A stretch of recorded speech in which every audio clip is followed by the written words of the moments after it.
On the table, a letter signed with a woman's name. A wind that goes howling round the house, and weeping as is shame.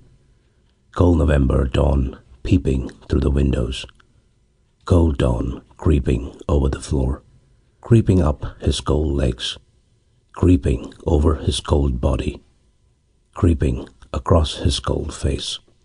A glaze of thin yellow sunlight on the staring eyes. Wind howling through bent branches. A wind which never dies. Howling, wailing. The gazing eyes glitter in the sunlight. The lids are frozen open, and the eyes glitter. The thudding of a pick on hard earth. A space grinding and crunching.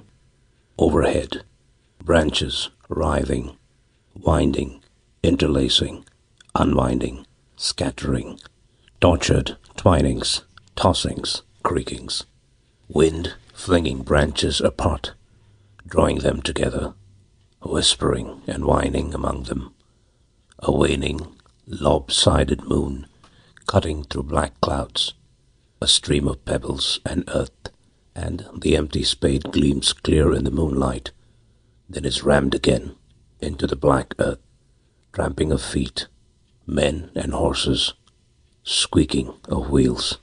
Whoa! Ready, Jim? All ready. Something falls, settles, is still. Suicides have no coffin. Give us a stake, Jim. Now. Pound, pound. He'll never walk, nailed to the ground. An ash stick pierces his heart. If it buds, the roots will hold him. He is a part of the earth, now. Clay to clay. Overhead, the branches sway and writhe, and twist in the wind. He'll never walk with a bullet in his heart, and an ash stick nailing him to the cold black ground. 6 months he lay still. 6 months, and the water welled up in his body, and soft blue spots checkered it. He lay still, for the ash stick held him in place. 6 months. Then her face came out of a mist of green, pink and white and frail, like Dresden china. Lilies of the valley at her breast, puce-colored silk sheening about her. Under the young green leaves, the horse at a foot pace, the high yellow wheels of the chaise scarcely turning, her face rippling like grain a-blowing under her puce-colored bonnet, and burning beside her, flaming within its correct blue coat and brass buttons, is someone. What has dimmed the sun? The horse steps on a rolling stone. A wind in the branches makes a moan. The little leaves tremble and shake, turn and quake, over and over, tearing their stems. There is a shower of young leaves, and a sudden sprung gale wails in the trees. The yellow wheel chase is rocking, rocking, and all the branches are knocking, knocking. The sun in the sky is a flat red plate. The branches creak and grate. She screams and cowers, for the green foliage is a lowering wave surging to smother her. But she sees nothing. The stake holds firm. The body writhes. The body squirms. The blue spots widen. The flesh tears, but the stake wears well in the deep black ground. It holds the body in the still black ground. 2 years. The body has been in the ground 2 years. It is worn away. It is clay to clay, where the heart moulders, a greenish dust. The stake is thrust. Late August it is, and night, a night flauntingly jeweled with stars, a night of shooting stars, and loud insect noises. Down the road to Tilbury, silence, and the slow flapping of large leaves. Down the road to Sutton, silence, and the darkness of heavy foliaged trees. Down the road to Wayfleet, silence, and the whirring scrape of insects in the branches. Down the road to Edgarstown, silence, and stars like stepping stones in a pathway overhead. It is very quiet at the crossroads, and the signboards point the way down the four roads, endlessly points the way where nobody wishes to go.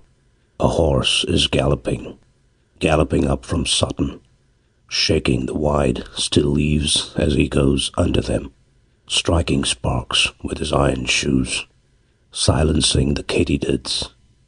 Dr. Morgan riding to a childbirth over Tilbury Way, riding to deliver a woman of her firstborn son. 1 o'clock from Wayfleet Bell Tower. What a shower of shooting stars, and a breeze, all of a sudden, jarring the big leaves and making them jerk up and down. Dr. Morgan's hat is blown from his head. The horse swerves and curves away from the signpost. An oath, spurs, a blurring of grey mist, a quick left twist, and the gelding is snorting and racing down the Tilbury Road, with the wind dropping away behind him. The stake has wrenched. The stake has started. The body, flesh from flesh, has parted, but the bones hold tight, socket and ball, and clamping them down in the hard black ground is a stake, wedged through ribs and spine. The bones may twist and heave and twine, but the stake holds them still in line.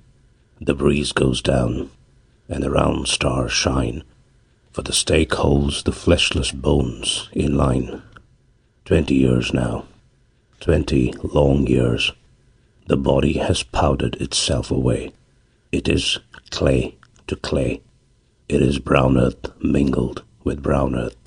Only flaky bones remain, lain together so long they fit, although not one bone is knit to another.